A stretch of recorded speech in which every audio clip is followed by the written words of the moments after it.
Hello, welcome back to my channel. My name is Jess, and I'm going to be talking about all the books that I read in July and some of the books I plan to read in August. And I don't know how it's August. I felt like I read 2 books in July, but I read more than that. It was a really weird month. It felt very long and very short at the same time. But I do, since I can't really seem to remember what I read in July, I have my Goodreads here. So I did start off with The Search with Nora Roberts. I have a reading vlog that I'll link up above, and I liked it. I didn't love that one as much as I loved the first one I read, but it was because the hero was such an ass. But The Search is a romantic suspense, and it is set in Washington, like on one of the islands off of Washington State. So years and years ago, she was engaged, her fiance was a cop. There was a serial killer on the loose, and she was taken by the serial killer, but she managed to escape. And so in retribution, I guess, the serial killer killed her fiance, and then they caught him. He's been put in jail. So flash forward all these years later, she's doing well. She's single, but she has 3 dogs that are trained for like search and rescue, and she also teaches, she has like a dog training school.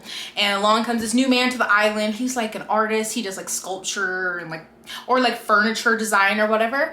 And of course, you know, they're not looking for love, but it happens. And so also there are copycat murders being done that are similar to the ones that happened when that serial killer was originally on the loose, but they're like, it has to be a copycat because the original killer is in prison. So it's like, who's doing it? And are they going to come for her since she was the only one who escaped? And there's love, but the hero was such a douche. I literally could not with him. The rest of the story I loved the setting. I love the descriptions of her job and with the doggies, and she has a close relationship with her stepmom, I think, because I think her father had passed. I love that relationship. She had a great best friend. Everything about the story I loved, except the love interest and then like how it ended. But I am not deterred from Nora Roberts. It was a really fun experience finally reading her books and making that vlog. And I still don't have an answer for you. Or the bird leg. If you know, you know. I don't know. I don't know. Then I was so excited because I got an ARC. It was the first time I personally requested a physical ARC, and it got sent to me, and it was Star Eater by Kirsten, which I was really excited about because from the little bit I had read about it, it was basically cannibal nuns. And I was like, what? Yes. And this was such a disappointment, and I feel so bad because, like I said, first ARC that I personally requested, and I'm just so very grateful that Tor sent this to me. But I was just dragging through, like, this is where I left off in the physical book. Then I got the audiobook on Scribd and finished, and I just was so underwhelmed. The premise, like on the back, it says, Elfrida Ron will avoid pregnancy if it kills her, and one way or another, it will kill her. Though she's able to stomach the gruesome day-to-day duties, the reality of preserving the Order's magical bloodline horrifies her. But the Sisters of Atrium have sworn to pay a price for the safety of their nation. Elfrida wants out, whatever the cost. I just thought it was going to be this really unique, dark sci-fi story, and it's very mediocre. And so in this world, women technically are in power, and there is the Order. They're like sisters, so like nuns, and their power, it's only women who have the power. And essentially if they have sex with men, it basically gives them like a disease that turns them into almost like these zombie-like things. So it's very much controlled how they have sex with men because they do want to further their line. So there's, you know, there's sisters who continue to be born, but there's people who are chosen to basically, it was giving me a little Handmaid's Tale vibes. Some of the younger members of the Order are chosen, and they have to sleep with men, certain men, and then those men are hauled off and like controlled in a place so that they can, you know, have babies. And the men is basically like men who like break the law, like break the rules or something, and that's their punishment. Yeah, so whatever, like I don't have an issue with it. It's a you know, a sci-fi story, so I'm going with it. And the way they keep up their like strength and power is that they have this place where older sisters are that have become matriarchs. So they're like technically still alive, but like basically kind of like in a coma, and her mom is one of them, and she basically goes, it's almost like a religious ceremony, and then they cut off pieces of skin and eat it. Like, so she's like eating the skin from her mom. And so I was like, okay, but like none of that bothered me because that was like the extent of like the dark part of the story to me. I just never could really find myself like in this world. I was like what time is this supposed to be? Where there's like a big thing about the world that I really didn't figure out till like towards the end of the book. I'm like, that kind of been important information up front. It just was very lackluster. I don't know. It was too long, and then also there wasn't enough in here at the same time. I know complaints I've seen about it are people are upset in 2021 that we're having a magic system that's based on gender, which is valid, but I'm like, it's a fantasy world, whatever. And the sisters are, a lot of them are bisexual, and another complaint I saw was that it's just men and women. There's no trans characters or non-binary characters. Another, valid critique. There's just not a lot I can say about this because it just wasn't what I wanted. It wasn't dark enough. The pacing was slow. I was bored. The ending seemed convenient. And so thank you to Tor.com. Thank you to Tor.com, but this just wasn't what I was hoping it was gonna be.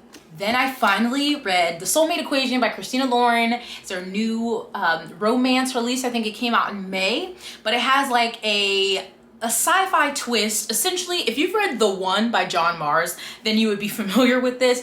But there's a guy in the story, his name is Dr. River Pena, and he has basically developed a dating service that uses DNA to match you to your one, like the person you're destined to be with. And there's levels of compatibility.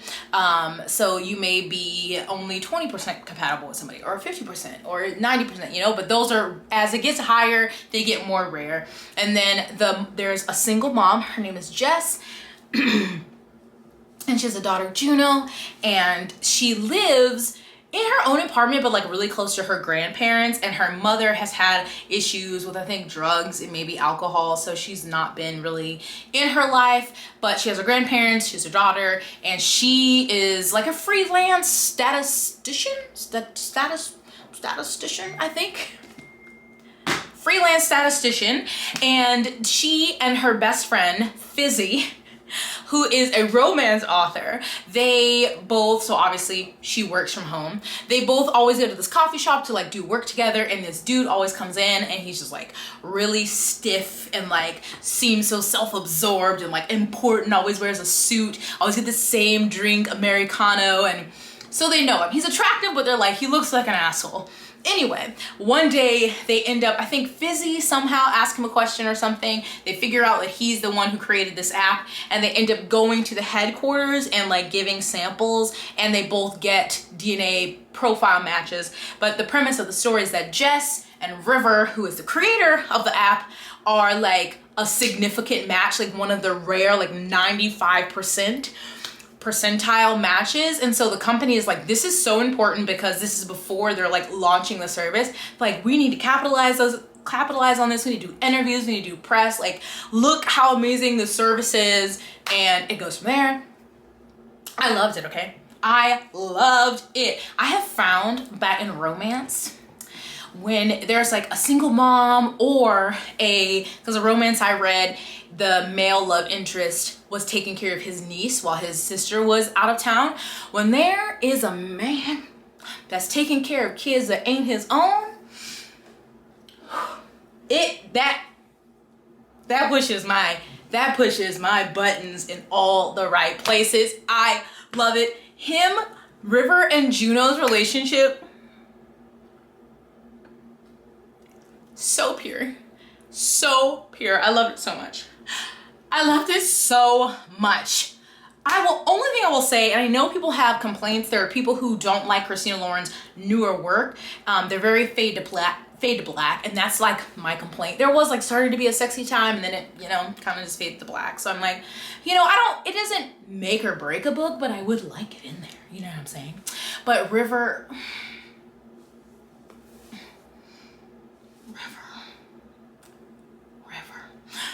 just loved it. I loved Jess and River. I loved River and Juno. I loved Jess's grandparents. I loved her best friend. The only part I got really frustrated with was when her mom would come into the picture, because I was just like, oh, tell her no. But I understand it's a really complicated relationship. So I really enjoyed it. I hope that her best friend gets a spinoff, so then we also can see Juno and River and Jess and them as a family together. But I cried. Like, I was tearing up reading this book. I was like, this is so beautiful. So yeah, that's my new, I don't know if that's a trope, but man taking care of kids that ain't his, whew, that, yes, love it.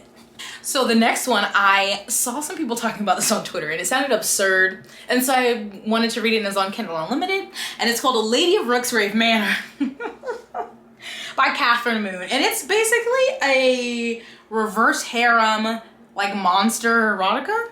Is that how you would describe it?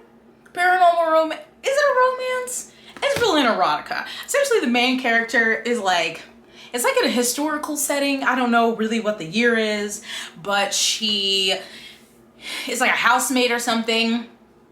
And there's a doctor that always comes to the house to like take care of one of the ladies. And she hears some strange noises and basically like she overhears like the doctor and this lady hooking up, and then he ends up offering her a job at this manor where, because he's like, oh yeah, you like sex, don't you? And she's like, yeah. And she ends up he offers her a job at this manor where essentially, you know, that would be her job. And at this manor, you know, she gets a safe place to live, nice, like really nice place, rooms and all this stuff. And then you can basically select who is going to be your clientele. And she ends up, so there's all kinds of people. There's like the doctor from the house is like, I don't even know what you want to call him, a shifter. I don't know if there's an exact name. And then there's vampires, and there are gargoyles or golems, water demons, like all these different kinds of creatures having sex with the women's. That's the story. There is like a plot. There is a plot. Essentially, there's like, this isn't the only one of these manors. Like, they exist in different places, but there's this basically like evil that is trying to get into the home that has wards on it normally to keep everyone safe, but it somehow has been like slowly getting in and finally like gets in, and people are threatened. And so, but there's a lot of sex. So yeah. I don't really have anything else to say. I liked it. Like, it was enjoyable to read. If there's another one, because it says it has it like it's going to be a series. If there's another one, I would read it. I mean, it's not like there's not a lot to discuss about it, you know? Like, it's a lot of sex. And I liked it. That's all I got. Hey, I finally finished up the Wright Brothers series by Christina C. Jones. So I read all 3 of the books, and I read the 3.5, which was the novella. So it's called Christmas with the Wrights. And all I will say is I gave it 4 stars, but like I really want to give it 3 just because it was too short. Like, I understand it's a novella, but it was like, I don't even know, 80 pages, 70 pages. Oh my, too short. It was basically like, here's a short chapter on what everyone's doing, where they're at, different things that are happening. Here's an introduction to this next series, which is about the cousins of the Wright brothers. And then I was like, what? I thought that was just going to be the start. Like, we're just getting updates on where everyone is. I'm like, cool, cool, cool. We're getting the cousins. And then it was going to like go into kind of like a little story around Christmas. Not really. It was just like, hey, bye. Like, I liked it, but I was like, Christina, no, give me more. That was my complaint. I just wanted more. 70 pages. Christina, give me 170. At least 150. Damn. Then, so months ago, I made this video about wanting to reread my favorites so that I eventually could make like an all-time favorites video, and I haven't been rereading them because I am me.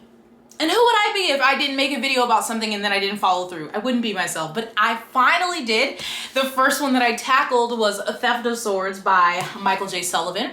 So this is the first bind up in the, is it bind up? What do you call it? Omnibus in the Rairia Revelations. So there's 3 of these total. This one has 2, each one has 2 books, so there's 6. And I read both of these. I ended up listening to it on audio, and I've said on this channel a couple of times that once, few years ago, I was going to re-listen to them on audio. Didn't like the audio narrator.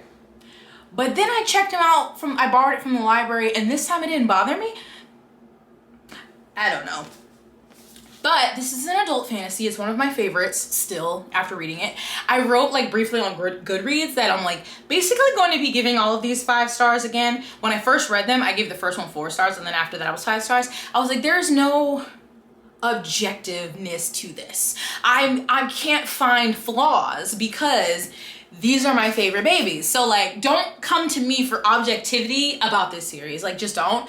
But Hadrian and Royce are my absolute favorites. They are the best romantic couple. No, I have not read the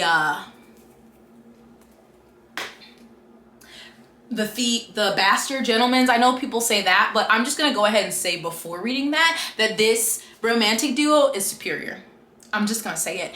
It's so good. But it's like a lot of classic fantasy elements. Essentially, Royce and Hadrian are a duo called Rairia. They're very known around the area.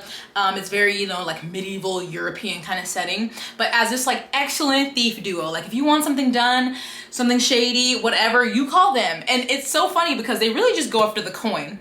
And so they've like been employed by this person to steal a letter. And so they have, and then the person they stole the letter for, maybe this person they stole the letter from also needs something. So they're like always, you know, they're looking out for themselves. They don't have allegiance to a kingdom or, you know, a guild or anything like that. They are hired for this job, but it's a setup, and a setup to make them look like they killed the king, and they are imprisoned, and then they have to find their way out of the prison, and then it goes from there. And there's lots of like trying to figure out the conspiracy. That's the first one. It's called the Crown Conspiracy.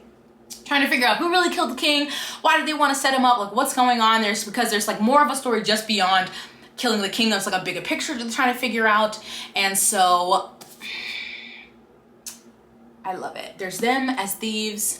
There's, in this world, there's elves, there's dwarves, there's a wizard who they interact with, who you're just always like, is he good? Is he bad? Is he both?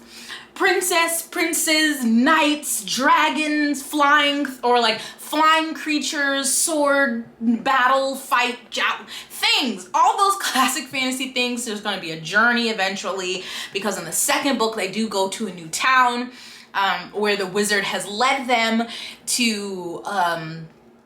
They basically need to get into this tower, but they don't know how to get in the tower because it's elven made, and they have like certain ways of building things that have special locks, all this stuff. And I loved it. I don't know what else to say. I loved it. I love it. I love it. And so I've also been wanting to reread these just to cement that they're my favorite. They are. And so that I could go read the prequel series, which is the Rairia Chronicles, which I have the first 3 books of, and then I could finally get to the Age of Myth series that Joshana loves so much. Sorry. Anyway, this is so fun, and it's so funny. Like, I read, especially when it's adult fantasy, a lot of the times they're more somber, you know, they're darker, they may have lighter moments here and there, but they're rarely funny. Royce and Hadrian are hilarious. Also, if you want a sweet cinnamon roll that's not involved in a romance, there's not really there's like a dab of romance throughout the story. But if you want the sweetest, most precious, innocent cinnamon roll that ever lived, Myron. Anyway, you should read these. So I read The Initiation by Nikki Sloan, which some gal pals were like, I want to see you read this to see what your reaction is. And I hope that Ashley is not watching this video, because she's already dragged me enough in the DMs, and I don't need that energy in my life anymore. But essentially, The Initiation is this rich families, and I don't even remember. Like, it was fine. It was a fine read. I can't even remember anyone's name. Like, the description is just talking from her point of view, so I don't even remember her name. Anyway, the main girl, she has a sister, their family's wealthy. There's this other family that is more wealthy, and who they're the Hale family, and basically that's who her dad works for, this big old corporation. And essentially it's kind of agreed upon between the two families that the older sister, is she older? The other sister, who's not the main character, is going to marry the son of the other family, Royce Hale. But then something happens, and so the younger sister, or whatever sister this is, I can't even remember, has to enter into this marriage agreement with Royce. And there's a special initiation ceremony that has to happen. She has to like pass approval by the board and all of these things.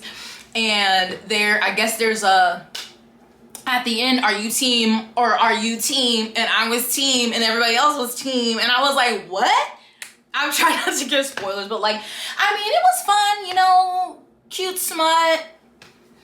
It was fine. I didn't like how it ended, so I'm not going to continue. It's nothing like, I don't know, maybe because I was talking to Heather about this, because I was like, I want to read some more dark romance, and she's like, where's your line? I'm like, I don't have one, like, or I don't know it. And so I haven't found it yet. Like, that one was just fine. And then I just read something else recently. It was not in this wrap up, and I was like, it's fun. Like, I don't know. So it's fine. It's nothing revolutionary. I also read The Roommate Risk by Talia Hibbert. Now this had me in my feelings. Maybe I was just really hormonal all month, because I also cried reading this one. So we have Jasmine and Rahul. So Jasmine, her mom left when she was really young, and she grew up with her dad, really wealthy, but you know, she's trying to like make it on her own. So she's kind of living in this shitty flat with a roommate who has a rich dad. And something happens where like pipes burst and all of her stuff gets ruined, so she needs somewhere to stay while it's being repaired. And then Rahul is someone she met during uni, I think, and they hooked up one night, but then he like wanted to be more, and she's like, I don't, you know, hook up with my friends. And so it was basically like, you do want to be friends or do you want to be a hookup? And he chose to be friends. So all these years they've been like besties. He's met her family, she's met his, so on and so forth. And now she's like, I mean, who am I gonna call? Her dad was out of town on like a cruise, so she was like, I'm gonna call Rahul so I can stay with him. And I mean, it's a romance, where do you think it goes? But you get some flashbacks to like when they originally met, and then like kind of like moving up through the years, different things they had gone through, or times they had been there for each other. And it was just so sweet. And then something happens, like Rahul goes through something, and then there was just a lot of emotional moments, and I just thought like he was just so precious, but also like low, you know? He was real like sensitive and understanding, but then it came to the bedroom and he was like, wow, and I was like, oh, I don't know. Emotionally it had me. The sexy, like, it was, to be such a cute romance story, the sex was amazing, okay? They were getting down with it, and I was here for it. I ate it up. Whew, that was great. You should read it. And finally, I have my Patron Picks. So for the book I read and review, so just talk about, like, we don't talk about it together, was Firekeeper's Daughter by Angeline Booley. And then the other one that we did for a book club pick was The Long Way to a Small Angry Planet by Becky Chambers. And I feel like these should have been swapped, but it is what it is. So first, I'll start with this, The Long Way to a Small Angry Planet. We already kind of talked about this in the Discord, but after reading it, I was like, I'm sorry. Like, I obviously put up books to select from, and they voted on this, but still, I'm like, I didn't realize this isn't the greatest book club book, because there's just not a lot to talk about. But this one is set in space. If you haven't read any Becky Chambers, it's very much like soft, cozy sci-fi. So the ship is called the Wayfarer, and it has an interesting crew. There are some humans and some other creatures, beings from different species in the galaxy. They all have, you know, their different histories of how they got to where they are, you know, history of like humankind altogether, and then their own personal history while they're on the ship. So they have Sussex, I think that's who it is, and their people are very like physically intimate, but not even just like in a romantic way. They're just very touchy feely and very different from like humans. So they have to kind of like work together and not have their cultural norms clash. And then the story starts, we get a new human on the ship, and it's not kind of clear like her exact history or why she's here, so you kind of figure that out, and her just, you know, experiencing these new beings and the relationship she's formed with them. And they basically go on a tunneling ship. I don't really know the best way to explain it, but it's sci-fi, a tunneling ship, and they take jobs, but they haven't been able to take like the really high-paying, high-ranking jobs because of, I think like their ship needs upgrades or something, and that costs a lot of money. Anyway, there's a recent like alliance made with a certain colony, and a really kind of sketchy, difficult job is up, and so they're like, this is our chance to elevate ourselves, and they end up taking this job, which takes them on a really long journey there because it's far away. And so you really just get kind of their day-to-day life over the time it takes to get to this job, and then what happens, and so on and so forth. So it really is like, there is a plot. It's very light though, and it really is just about, it's just really like their interactions, and like I said, about their different species, is that the best word, their cultures, because they do get to visit some of like their home planets on the way, so you just get to see them with their own families or with friends. And it just was really sweet. Two of the crew members, Kizzy and Jinx, who are like techs, and their relationship is super precious, and they're like besties, and there's an AI, and I feel really conflicted because I enjoyed it every time I read it, but I never was like, oh my god, I want to get back into the story, just because it wasn't like some, you know, a chapter rarely ended on like a cliffhanger. I was like, I need to get back in and know what was happening. But it was so comforting to read. It was a nice, like, easy way back into sci-fi, because I haven't been reading a lot of sci-fi or fantasy. And also Dr. Chef is another character. He is the doctor and he's the chef on the ship. But just, I don't know, it was really cozy until I was like, it's like a 3.5. Like, it's not the most amazing thing I've ever read, but it also was really enjoyable. So I think I rounded it up to a 4 on Goodreads. So just if you're thinking about it, just know the plot is very light. It's really about the characters and their interactions. But I did enjoy it. Then, Fire Hibbert's Daughter. No one lied.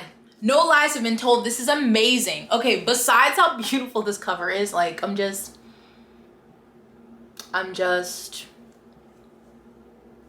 it's amazing. So this is a debut, young adult mystery. I'm gonna say mystery, because I feel like when you say thriller, people expect it to be, and people is me, expect it to be super fast paced and really like twists and turns around every corner.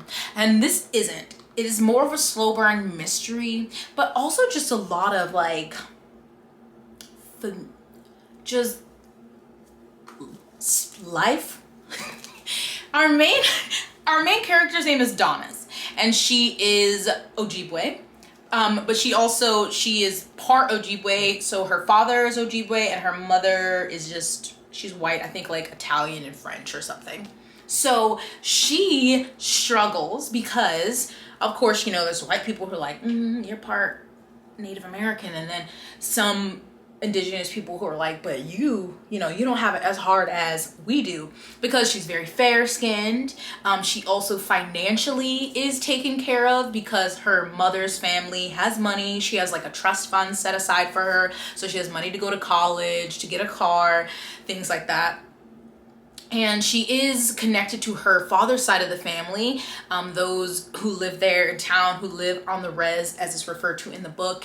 And not all of the people on the res, you know, have a lot of money. There's like a newer section and an older section, and it goes into this in the book, and about like the, what do they call them? I was gonna say reparations, but that's not what it's called. Essentially, there's a large casino that they get payments from if you're part of the Ojibwe tribe. And another thing was that when she was born, her grandparents didn't approve, of course. And so her dad wasn't on the birth certificate, so she did not have, like, she wasn't considered an official member of the tribe by, like, you know, their ledger or whatever, not on the books. And so she doesn't get those payments. Not like she needs them, but she also just doesn't have the, like, legitimacy, I guess, that comes with saying, like, you're actually a member here. And so that's a struggle there. She's also an athlete. She played hockey in high school. This story starts in like the summer before college. And so she's tall, she's athletic. She has a best friend. She has a best friend named Lily. She has a half brother. And I think one of my favorite things about this, it just felt really real. I'm not indigenous, right? I'm talking about the characters, like especially her and the other like teenagers around her just felt realistic. Like she didn't make anything, you know, some books I feel like when they're young adult and have characters around this age, they feel just like really, just not how teenagers are. Like they're just so like very clean and clear cut, and like they talked about sex and they talked about, you know, sneaking beers and smoking weed and just things that teenagers do. And I was like, yes, this is real. And like I loved that part. They are not these perfect individuals. She was still super talented, still tried to be a good member. She still was respecting elders and doing all these things, but still would like, yeah, hey, I'm gonna go to this party later. I just love that because as all humans are, teens are complex. They have lots of layers and emotions. They're like a parfait, if you will. And so I loved that. And then essentially the story, Donis witnesses a murder, and there's some things going on around her town and kind of like in the state in general, and these undercover agents come in and essentially ask her to be like work on the case with them to try to get some intel into what's going on. And another part I loved about this story was she obviously wants to help her community. She doesn't want any more harm to come to anyone there because she witnesses this first murder, but then more things happen. And she's very protective of, you know, her family and friends and just the community in general. But I loved how she explained in this book the nuances, because when the agents are asking her things like to get information or to go here, do you think this person is possible, you know, they were involved in this? And she does get really defensive. Like she wants to help, but also defensive because she's like, you're coming in from the outside and all you're looking at is the negative. You don't see all these people have been through, all they've done, they're more than just, even if they are addicted to a drug or, you know, did something illegal, they're more than that. They're a mother. They're, you know, they volunteer their time down here. They transport this person back and forth. Like it just wasn't about these cops coming in and let's find the bad guy. It was that societies, communities are complicated. It's complicated. Sometimes it can be straightforward, but she was like, you don't know what it's like for this community here, especially the indigenous community, and things that are really important to them, like they're a really big hockey community. It was just so good. Like it was just so good. Like it just is very, like it is on the longer side, but I think it needed to be because of the nuances and the conversations and the depth that she goes into and this journey that we go on with Donis and all of these things that are going on. There's a little hint of a romance that I was rooting for. And, you know, she also is dealing with trauma from what she experienced, people she's lost, dealing with her identity and what it means to be part Ojibwe, and then also having issue with, you know, her maternal grandmother, but still loving her. And I love that it also talked about that, like you can love people and still have issues with some of the things that they do or say. Oh my God. I will say towards the end when we're kind of like wrapping up maybe the last 100 pages and we're starting to like really put the dots together and see maybe whomps is behind all this. I was like, it started really building up. Phenomenal. This was phenomenal. It is worth the hype. I cannot wait to see what she writes next. This was so incredible. Whew. Please read it. I will say though, I guess, yeah, there's content warnings for a lot of things like alcoholism, drug use. There are mentions of residential schools in here. Also sexual assault and rape, like an on-page murder. So like, I think that covers it. I would double check, but such a complex story. So good. So those were all the books that I read in July. So I don't know why I can't remember because I had some really good reads. And then some of the books that I plan to read for August, this isn't all because I do have a secret TBR that I filmed right before this. Nigel picked my TBR and let me tell you what, that dog does not love me. He chose violence. I am not excited. But, so you're not gonna see those until that vlog comes out. And then the book for me to read and review for patrons for August is When Justice Sleeps by Stacy Abrams, which is her political thriller. And I think this is about someone like a Supreme Court justice and something. I didn't look too far into it. Stacy Abrams and I wanted to read it. So this is one that I'll definitely be reading. And then the book club one, please ignore all my non-matching tabs, is Ace of Spades. Everyone has been loving this one and I just have been seeing some people like live tweet reactions and they're like, what the fuck? Like, it seems like there's some juiciness in here. So I thought this would be a good one for a book club read. So that's what they voted on and excited to start this one. And then I'm still reading the book club pick for Book CommuniTEA for July. The live show is going to be August 14th. So that's next Saturday. It's gonna be on my channel at, I don't even know what time. I think it's 8 p.m. my time. 7 p.m. my time. I'll put it here. I'm gonna share the thumbnail to the community tab and make the live stream. But yeah, that was Conflict is Not Abuse by Sarah Schulman. In the Discord, I've seen a lot of discussion, which is making me happy that people are reading and talking about this book. And I know a lot of people have issues with it. And because the author talks about something and then inserts a personal experience. And a lot of times people are like, I really wish Schulman would have left out their opinion on some of the things. It's definitely not a perfect book, but there have been some things that I've been really interested in, some topics that can really apply here on just the online space in the book community. So I am also listening to the audio, which is not the best audio because, I mean, it's narrated by Sarah. It's all right. I've got it on like 2x speed and it's fine. It's fine, but it's on Scribd if you wanted to last minute get into the book. It is not super long, it's like 200, it's like right under 300 pages. So I'm at page 200, so I have a little bit left to go, but I just wasn't rushing it once I realized we weren't gonna have the live show the first week of August. And also, it was between this one and Sorrowland for which book they were gonna vote on. And so Sorrowland just came in from my library. So in July, I basically didn't read any books from my library except the Soulmate Equation. And then the Nora Roberts book. The other ones were either physical or I had them on Kindle Unlimited. But I may be reading Sorrowland as well. And then the other book that I did add to my Kindle that came in from my library was You're Killing It, Finley Somebody. Hold on, let me look. Finley Donovan is Killing It.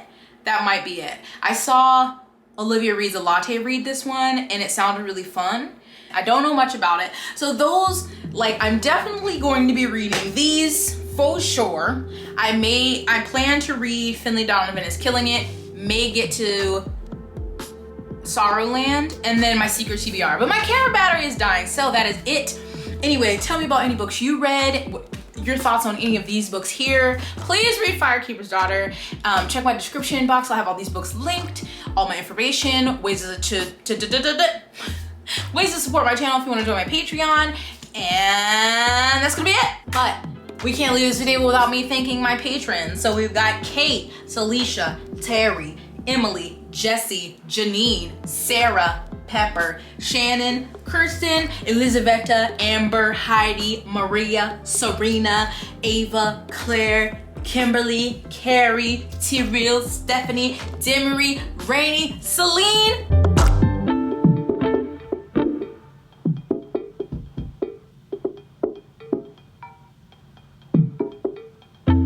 Y'all the best. All of you are, but I hope you stay blessed, hydrated, moisturized, and sunscreened, and I'll see you in the next one. Bye.